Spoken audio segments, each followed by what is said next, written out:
Although it's a little harder to see, I guess, but although the grid line color you can change if you want. But again, we do get those bar charts though, okay? We do get these.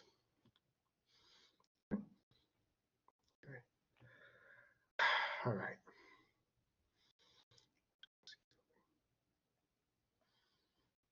Let me just see something.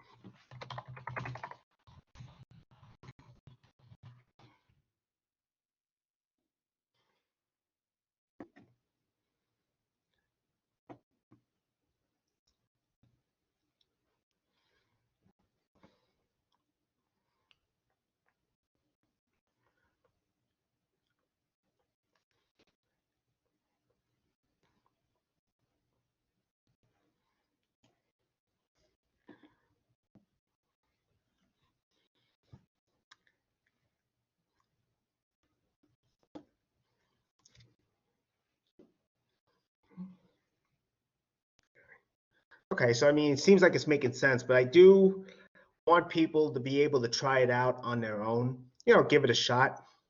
But I guess you could do that on your own time. So let me just keep going, okay? I mean, you're more than welcome to contact me if you need help with it, okay? More than welcome to. Let me just get back to the slides. So that's one example, is a bar graph, okay? If you have a frequency table, what you can do is you can make a bar graph, like so. And again, if you do have Microsoft Excel, you can use that if you feel more comfortable with that. That's fine. I'm only using Google Sheets because I know Google Sheets, anyone can access it, as long as you have internet connection, which of course you have to, to be in this class. So I figured that was good. I figured also Google Sheets was free, and I don't know if Excel comes with every computer. So I figured it wouldn't hurt to do that. All right, so anyway, so that's what a bar graph is, okay?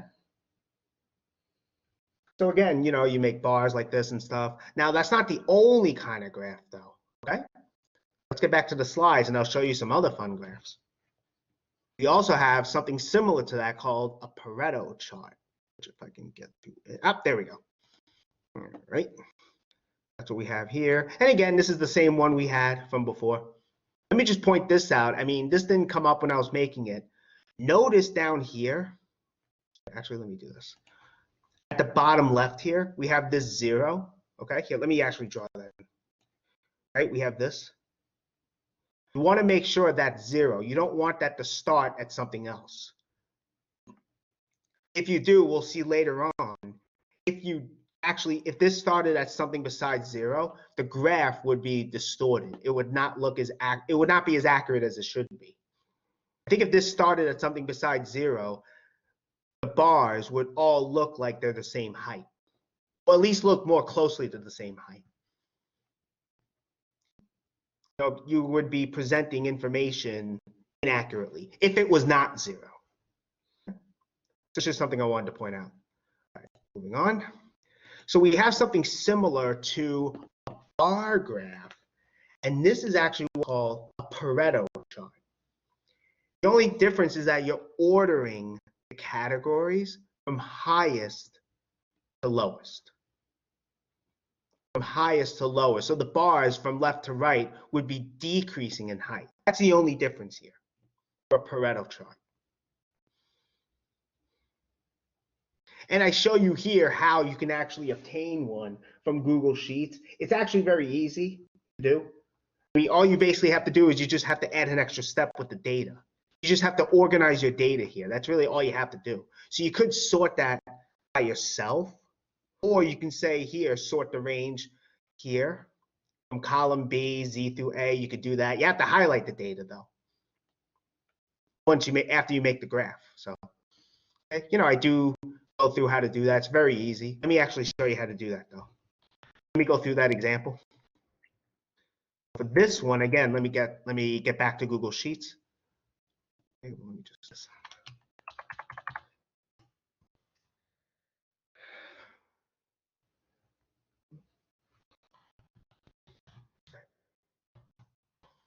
type in the colors again.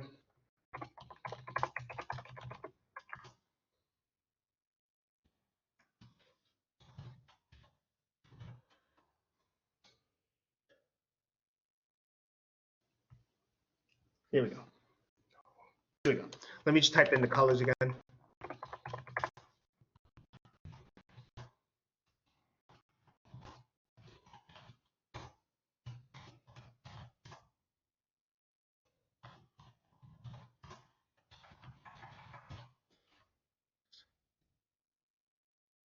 Here we go. All right, let me share it with you guys.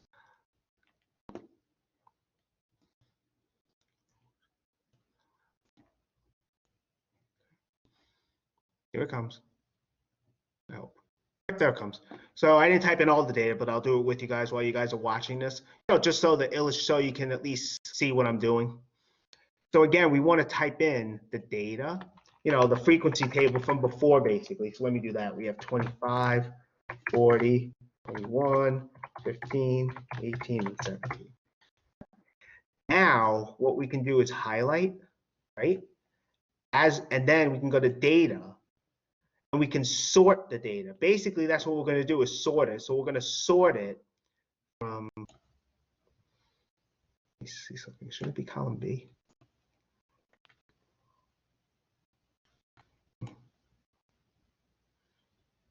There we go. Oh, there we go. Okay, so we have column B from Z through A. E through C. C through A, sorry. There we go, there we go. So we sorted it now, okay? Now we can make the chart, right? So it's just like before. You go to Insert, then you go to Chart, and then you just make a bar graph. The only difference, though, is, well, here's a column chart. Here, though, you have to sort it first, so it's really not that bad.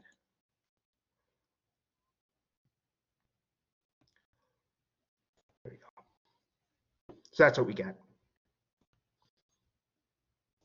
So it's really just an extra step you have to take. That's all there is to it. You just have to sort the data first. I mean, you could always sort it yourself. There's not much data here, so we could have done that without clicking on insert and everything, but that's just how I wanted to point that out. But that's what a Pareto chart is. Pareto chart, again, all you're doing is sorting the data. That is, just sorting the frequency from highest to lowest.